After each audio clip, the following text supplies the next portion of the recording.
أن لا إله إلا الله وحده لا شريك له ونشهد أن محمدا عبده ورسوله اللهم صل على محمد وعلى آل محمد كما صليت على إبراهيم وعلى آل إبراهيم إنك حميد مجيد اللهم بارك على محمد وعلى آل محمد كما باركت على إبراهيم وعلى آل إبراهيم إنك حميد مجيد أما بعد فإن خير الحديث كتاب الله وخير الهدي هدي محمد صلى الله عليه وسلم وشر الأمور محدثاتها كل محدثة بدعة وكل بدعة ضلالة وكل ضلالة في النار أعوذ بالله من الشيطان الرجيم من همزه ونفخه ونفسه بسم الله الرحمن الرحيم وما خلقت الجن والإنس إلا ليعبدون سبحانك لا علم لنا إلا ما علمتنا إنك أنت العليم الحكيم رب اشرح لي صدري ويسر لي أمري واحلل عقدة من لساني يفقهوا قولي اللهم انفعنا بما علمتنا وعلمنا ما ينفعنا وزدنا علما ينفعنا وزدنا علما وزدنا علما وزدنا علما رب يسر ولا تعسر وتوفق بالخير رب يسر ولا تعسر وتوفق بالخير رب يسر ولا تعسر وتوفق بالخير رب اسمي دوسنا تعریفات تسبیحات تحلیلات تبجیحات بزرگیاں بڑھائیاں اس سب کی سب اللہ وحدہ لا شریک کے لیے لائق زیبا وہ رب العالمین کی تحقیقات کا سزاوار ہے وہ رب العالمین کی توصیفات کا سزاوار ہے وہی ہمارا مدبر ہے وہی ہمارا پالن نہار اور عبادات کی جتنی بھی انواع وہ سب کی سب اللہ وحدہ لا شریک کے ساتھ مختص بے شمار امینت لا تعداد درود و سلام ہو امام الانبیاء اکرم الانبیاء اشرف الخلائق سید المرسلین نبینا جناب محمد رسول اللہ صلی اللہ علیہ وسلم کی ذات مظفر جو ہمیں ایک عظیم مرتبہ اعلیٰ عرفہ کی فراہم فرمائے. قرآن حکیم میں سے سورۃ الذاریات کی آیت کریمہ تلاوت کی گئی ہے. اللہ رب العالمین سے دعا ہے کہ اللہ تعالیٰ کی ایمان و اخلاص کے ساتھ حق و سچ بیان کرنے کی توفیق نصیب فرما دے اور ہم سب کو اس پر عمل کرنے والا اس کا نبی بنا دے. اللہ رب العالمین نے اپنی مقدس کتاب میں یہ ارشاد فرمایا کہ وما خلقت الجن والانس الا ليعبدون کہ ہم نے جنوں اور انسانوں کو محض اپنی عبادت کے لیے تخلیق فرمایا ہے پیدا فرمایا ہے.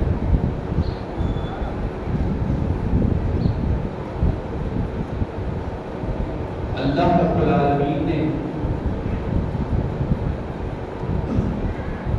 انسانیت کی فلاح و بہبود کے لیے انسانیت کے کو اعمال سکھانے کے لیے عقیدہ نظریہ طریقہ اس کے لیے اللہ رب العالمین نے انسانوں ہی میں سے اپنے مبعوث پیغمبر علیہ السلام کو مبعوث فرمایا اور انہیں پیغمبروں میں سے ایک پیغمبر ہمارے آخری نبی جناب محمد رسول اللہ صلی اللہ علیہ وسلم جن کے بارے میں اللہ رب العالمین نے اہل ایمان کے لیے ایک کسوٹی قائم کر دی وہ یہ کہ لقد کان لکم فی رسول اللہ اسوۃ حسنہ،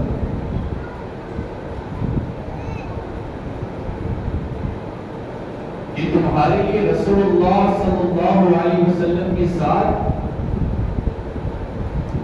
یہی نمونہ ہے۔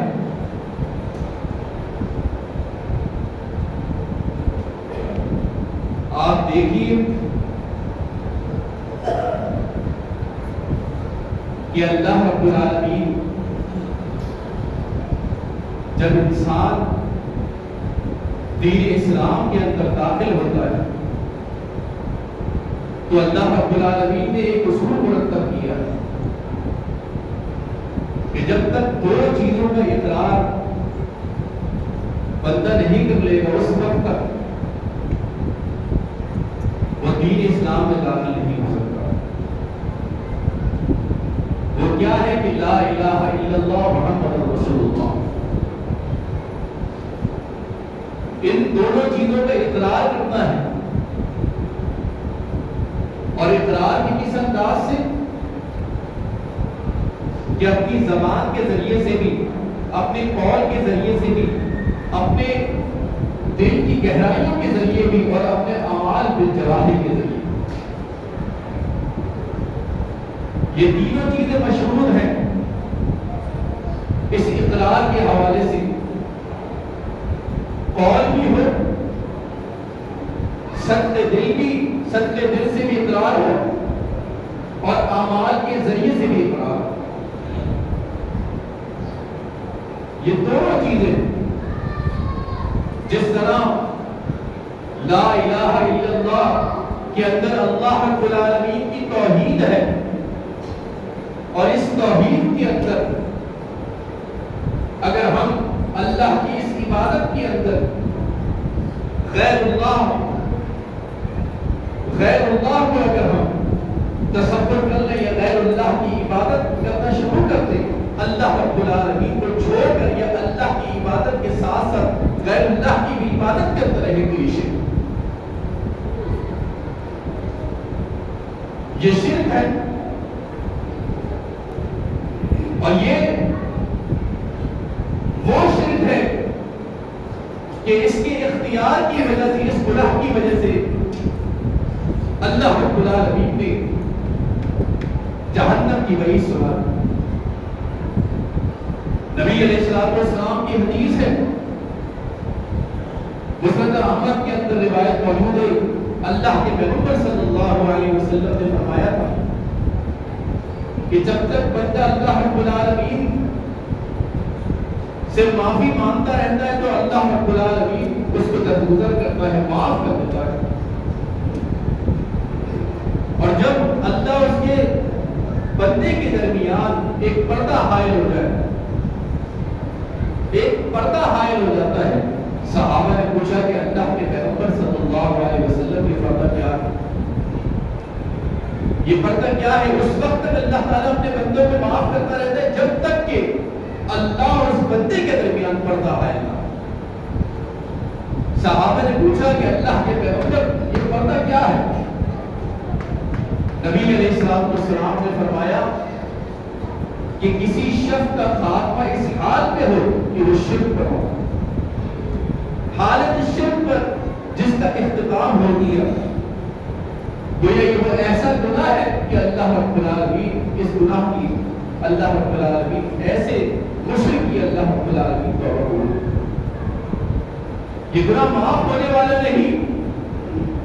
بعین اسی طریقے سے محمد رسول اللہ صلی اللہ علیہ وسلم جو کلمے کا جو دوسرا جز ہے، محمد رسول اللہ صلی اللہ علیہ وسلم، اسی طریقے سے اللہ کے پیغمبر صلی اللہ علیہ وسلم کے طریقہ پر عمل کرنا یہ سنت کہلاتا ہے، اور نبی علیہ السلام کے طریقے کو چھوڑ دینا یہ بدعت۔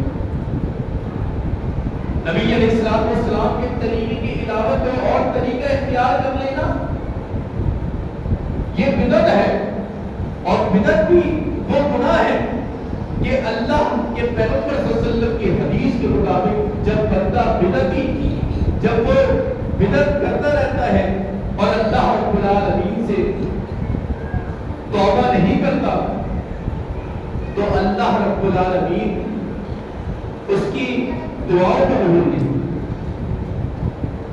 یعنی جب تک بندہ بدعت کر رہا ہے اس وقت تک اللہ رب العالمین اس کی دعاؤں کو قبول نہیں کرتے جب تک کہ وہ بدعت سے ترک نہ ہو. بدعت چھوڑ نہ دے اس وقت تک اللہ تعالیٰ اس کی دعا کو قبول نہیں. آپ دیکھیے اللہ کے پیغمبر صلی اللہ علیہ وسلم کا طریقہ اسی طریقے پر چلنے والوں کے لیے اللہ رب العالمین نے انعامات رکھے. اللہ رب العالمین نے یہی ارشاد فرمایا کہ جو شخص اللہ اس کے رسول کی اطاعت کرتا ہے وہی کامیابی کو پہنچتا ہے.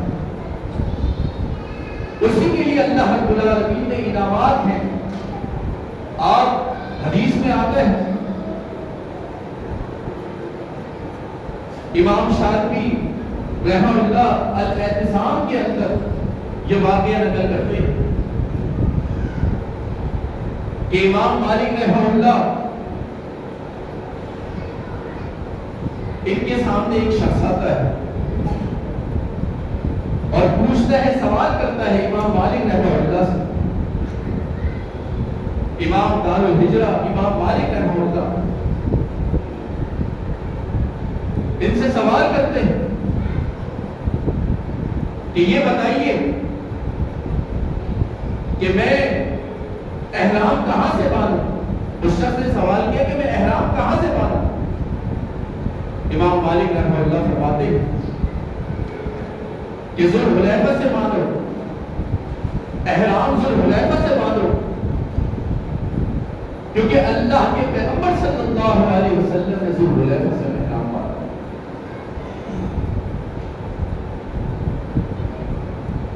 اس شخص نے کہا کہ میری خواہش ہے میری یہ تمنا ہے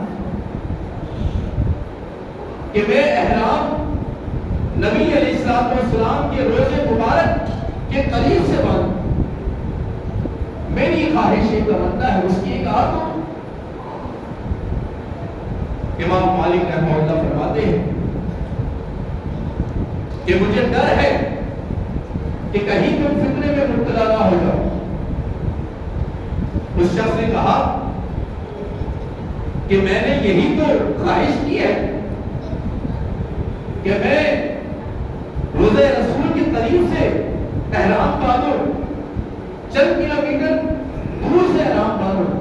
امام مالک فرماتے ہیں کہ تمہاری یہی خواہش ہے کہ تم اللہ کے پیغمبر صلی اللہ علیہ وسلم سے سبقت لے جانا چاہتے. یہی سبقت لے جانے جو اللہ کے پیغمبر صلی اللہ علیہ وسلم کے ذوالحلیفہ سے احرام باندھا. اور پھر نبی علیہ السلام نے اللہ کے پیغمبر کی سنت کی تھی کہ ذوالحلیفہ کے مقام سے وہاں کے لوگ ذوالحلیفہ کے مقام سے احرام باندھے. اللہ کے پیغمبر صلی اللہ علیہ وسلم نے باندھا. پھر فرماتے ہیں اللہ رب العالمین کا قول پیش کرتے ہیں کہ فَلْيَحْذَرِ الَّذِينَ يُخَالِفُونَ عَنْ أَمْرِهِ کہ ان لوگوں کو جو اللہ کے پیغمبر صلی اللہ علیہ وسلم کی مخالفت کرتے ہیں ان کو یہ جان لینا چاہیے کہ کہیں ایسا نہ ہو کہ اللہ رب العالمین کا عذاب ان پر مسلط ہو جائے. یہ اللہ کے پیغمبر صلی اللہ علیہ وسلم کی سنت کو چھوڑنے کی سزا, نبی علیہ السلام کے عمل کو چھوڑنے کی سزا. آج آپ دیکھیے آج یہ امت اس کی اکثریت بہت سے فتنوں میں مبتلا ہو چکی ہے. نبی علیہ السلام کی فرامین کو اللہ کے پیغمبر کی سنت کو چھوڑ کر جو آج معاملات ہیں ہمارے سامنے اور اللہ کے پیغمبر صلی اللہ علیہ وسلم کی حدیث کے مطابق جب بدعات رائج ہو جاتی ہیں تو اللہ رب العالمین ایک سنت کو اٹھا لیتا ہے, ایک سنت اڑ جاتی ہے. حدیث میں آتا ہے عمران بن حسین رضی اللہ تعالیٰ عنہ، یہ جلیل القدر صحابی عمران بن حسین رضی اللہ تعالیٰ، وہ فرماتے کہ ایک شخص کو اللہ کے پیغمبر صلی اللہ علیہ وسلم نے دیکھا کہ اس کی کلائی پہ پیتل کا کڑا ہے۔ نبی علیہ السلام نے پوچھا یہ کیا ہے؟ کہنے لگا اللہ کے پیغمبر صلی اللہ علیہ وسلم کمزوری کی وجہ سے پہنا ہے، کمزوری دور ہو جائے، بیماری دور۔ نبی علیہ السلام نے فرمایا کہ اس کے پہننے کی وجہ سے میں نہیں سمجھتا کہ تمہاری کمزوری دور، کمزوری اضافہ ہی ہو سکتا، بیماری میں اضافہ ہے۔ فَإِنَّكَ لَوْ جَبْتَ عَلَيْهَا، اللہ کے پیغمبر صلی اللہ علیہ وسلم فرمائے گا اگر تو اسی حالت میں فوت ہو گیا، اس دنیا سے رخصت ہو گیا، تو اللہ کے پیغمبر فرماتے کہ تم کبھی بھی فلاح نہیں پا سکتے، کبھی بھی فلاح نہیں پا سکتے۔ تو اللہ کے پیغمبر صلی اللہ علیہ وسلم کی احادیث کو ترک کرنا، نبی علیہ السلام کی سنت کو چھوڑنے میں کامیابی حاصل نہیں ہو سکتی میرے بھائیوں اور دوستوں۔ بڑی بڑی عبادات انسان کرتا پھرے، لیکن اس عبادات کی دلیل اگر اللہ کے پیغمبر صلی اللہ علیہ وسلم سے ثابت رہی تو ایسی عبادت اللہ رب العالمین قبول نہیں کرتا، ایسے اعمال کو اللہ رب العالمین قبول نہیں کرتا، ایسے اعمال کے لیے اللہ رب العالمین آسمان کے دروازے نہیں کھولتے، بلکہ وہ عبادت ہوا و منصورہ کر دی جاتی ہے، وہ عبادت انسان کے منہ پر دیوالی کرتی ہے۔ آپ دیکھیے کہ اللہ کے پیغمبر صلی اللہ علیہ وسلم، حدیث میں آتا ہے، صحیح مسلم کے اندر روایت موجود ہے کہ اللہ کے پیغمبر صلی اللہ علیہ وسلم نے فرمایا کہ میں حوض کوثر میں تمہارا منتظر ہوں، حوض کوثر میں منتظر ہوگا، اور وہاں پر لوگ آئیں گے، اللہ کے پیغمبر فرماتے ہیں کہ جس شخص نے اس پانی میں سے ایک گھونٹ پی لیا تو پھر اسے کبھی پیاس نہیں لگی، پھر اسے کبھی پیاس نہیں لگی۔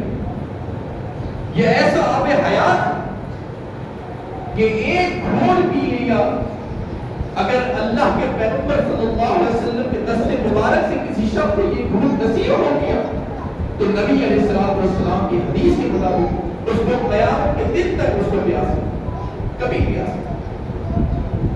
فرمائے کچھ لوگ آئیں گے، میں ان کو پہچانوں گا، وہ مجھے پہچانیں گے، لیکن ہمارے درمیان دوری کر دی جائے۔ میں کہوں گا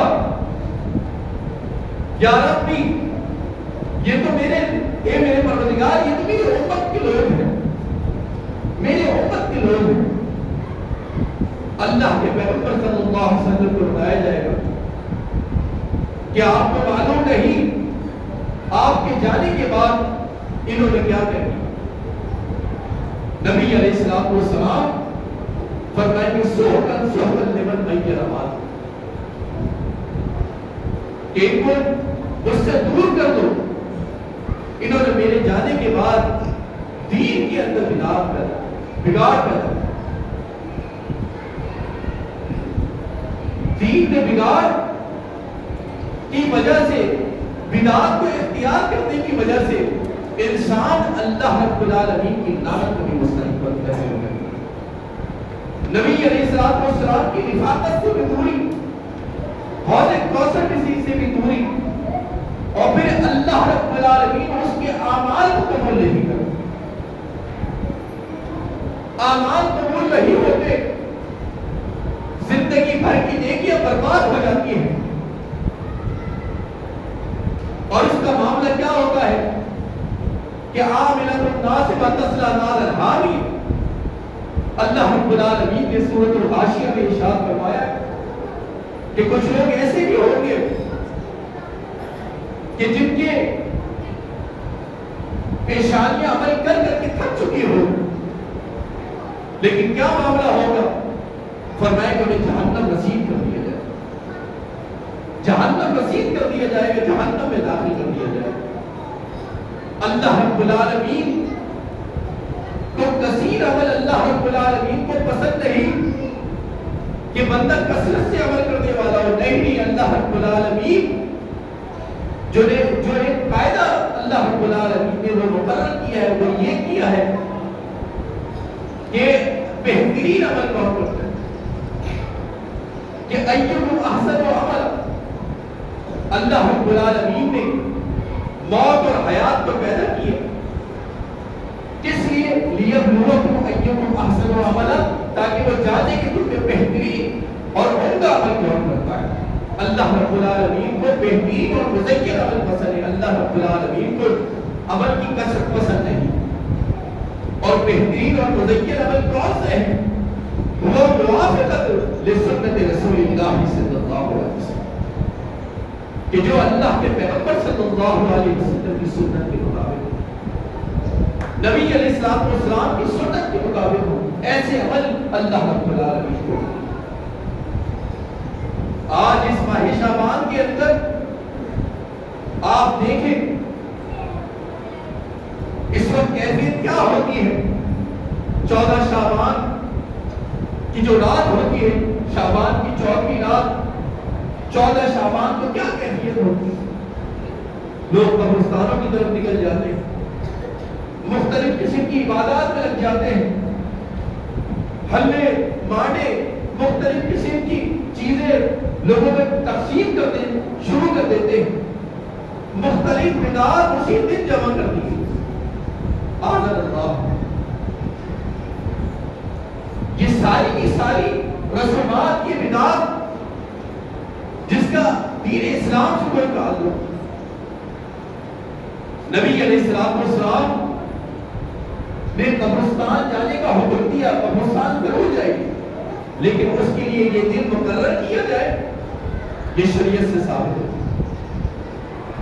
اسی طریقے سے عبادت کے حوالے سے کہ شعبان کی 14 تاریخ کی رات کو رات بھر عبادت کی جائے اور اگلے دن کا روزہ رکھا جائے، اور اس کو سنت سمجھا جائے کہ اللہ کے پیغمبر نے بھی رات بھر عبادت کی اور اگلے دن روزہ رکھا۔ میرے بھائیوں، یہ عمل اللہ کے پیغمبر صلی اللہ علیہ وسلم کی سنت سے ثابت ہے، نبی علیہ السلام کی سنت سے ثابت نہیں۔ ماہ شعبان میں اللہ کے پیغمبر نے روزے رکھے ہیں، نبی علیہ السلام نے روزے رکھنے کی ترغیب دلائی ہے، ضرور رکھیے۔ ام سلمہ رضی اللہ تعالیٰ عنہ کی حدیث کے مطابق کہ وہ فرماتی ہے کہ میں نے اللہ کے پیغمبر صلی اللہ علیہ وسلم کو تسلسل یعنی کسی تواتر کے ساتھ 2 مہینے اللہ کے پیغمبر صلی اللہ علیہ وسلم کو روزے رکھے ہوئے دیکھے گا، سوائے شعبان اور رمضان۔ نبی علیہ السلام شعبان میں کثرت کے ساتھ نفلی روزے رکھتے ہیں، اور پھر ماہ رمضان کی تو فردی روزے، لیکن بالخصوص ایک دن ماہ شعبان کے روزے کے لیے مقرر کر دیا جائے اور ایک دن عبادت کے لیے ایک رات مقرر کر دی جائے، یہ شریعت سے ثابت نہیں۔ عمل بھی اللہ کے پیغمبر کی سنت سے ثابت ہو گئے بھائیوں، اور جو وظیفہ ہے یہ بھی اللہ کے پیغمبر کی سنت سے ثابت ہے۔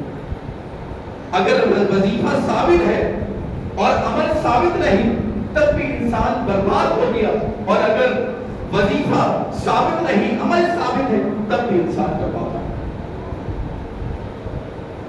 یہ دونوں چیزیں ضروری ہے۔ سنن دارمی کی وہ روایت بڑی معلوم ہے، عبداللہ بن مسعود رضی اللہ تعالیٰ عنہ کو جب معلوم ہوا کہ مسجد کے اندر لوگ حلقے بنائے ہوئے ہیں اور ان حلقوں کے درمیان ایک شخص بیٹھتا ہے اور کہتا ہے سب پہ ہو لوگوں سبحان اللہ پڑھو، سارے لوگ سبحان اللہ پڑھتے ہیں۔ دوسرے حلقے میں سے آواز آتی ہے کہ تسبیح پڑھو، اللہ کی تسبیح بیان کرو، سب سبحان اللہ پڑھتے ہیں، لا الہ الا اللہ پڑھتے ہیں۔ ہللو کی آواز آتی ہے کہ لوگ لا الہ الا اللہ پڑھو، سب لا الہ الا اللہ کا اقرار کرتے ہیں۔ ایک جگہ سے آواز آتی ہے کبرو، لوگ اللہ اکبر پڑھو، اللہ اکبر پڑھتے ہیں۔ یہ سارے اذکار اللہ کے پیغمبر صلی اللہ علیہ وسلم کی سنت سے ثابت ہے یا نہیں؟ سبحان اللہ یہ بھی اللہ کے پیغمبر کی سنت سے ثابت ہے، الحمدللہ یہ بھی ثابت ہے، اللہ اکبر کی تسبیح یہ بھی ثابت ہے، یہ سارے اذکار ثابت ہیں۔ لیکن عبداللہ بن مسعود رضی اللہ تعالیٰ عنہ کیا فرمایا کہ لوگوں اللہ کے پیغمبر صلی اللہ علیہ وسلم جو کپڑے نبی علیہ السلام ملبوس کیا کرتے تھے وہ ابھی میلے نہیں، جن برتنوں میں اللہ کے پیغمبر صلی اللہ علیہ وسلم کھانا تناول فرماتے تھے وہ ابھی ٹوٹے نہیں۔ تم اتنی جلدی گمراہ ہو، تم اتنی جلدی گمراہ ہو گئے۔ یہ گمراہی کس چیز کا نام ہے میرے بھائی؟ گمراہی یہی ہے کہ وہ جو وظیفہ تھا وہ تو اللہ کے پیغمبر سے ثابت تھا، لیکن وہ اس وظیفے کا جو طریقہ تھا وہ نبی علیہ السلام سے ثابت تھا۔ وظیفہ بھی اللہ کے پیغمبر سے ثابت ہو، طریقہ بھی ثابت ہو۔ جب اللہ رب العالمین عبادت کو قبول کرتا ہے، جب اللہ رب العالمین نیکیوں کو قبول کرتا ہے، تو اللہ رب العالمین سے دعا ہے کہ اللہ رب العالمین ہمیں ایسے اعمال کرنے کی توفیق نصیب فرما دے جو سنت کے مطابق ہو، اللہ تعالیٰ نے عمل کی توفیق نصیب فرما دے۔ وآخر دعوانا الحمدللہ۔